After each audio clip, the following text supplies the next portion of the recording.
The importance of maximizing security in educational facilities. Welcome to Building Knowledge 101. In this video, we look at forced entry test and operable window hardware available to maximize the long-term security of commercial glazing products in educational facilities, from resistance to impact to ballistic attacks. Traditionally, there's been two parallel testing paths. The first is forced entry testing we just described. More recently, there's been an interest in ballistic performance. So there's a second path which follows ballistic testing. ASTM E2395, this is a standard that assigns performance classes to fenestration systems primarily by borrowing from ASTM E1996, which is a hurricane impact testing standard.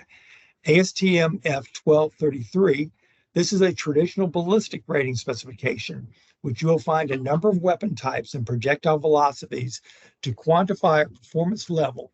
This requires penetration resistance. Part of that is 5-A1, a ballistic rating associated with F1233 that includes the framing assembly, not just the glass. ASTM F3561 is a newly released standard designed to simulate an active shooter weakening the system with repetitive shots, followed by mechanically driven impact to simulate forced entry. This is not to be used for ballistic resistant glazing. This test projectiles are allowed or permitted to perforate through the test specimen to the interior. The test is an attempt to merge both forced entry and ballistic into a single test. Schools are integrating more and more operable units in current projects. Owners want to know how these units perform not only after an attack, but after years of use on a school. Test standards are in place to evaluate performance over time. NAF 17 includes forced entry testing, operating force testing. But for AW windows or architectural grade windows, they're also subjected to AMA 910, which includes life cycle testing, which takes testing above what NAF 17 is.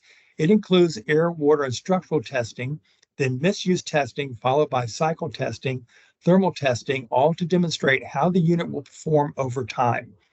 ASTM E330 is the structural testing we talked about earlier, and we talked about ASTM F3561, which combines ballistic attack followed by simulated forced entry.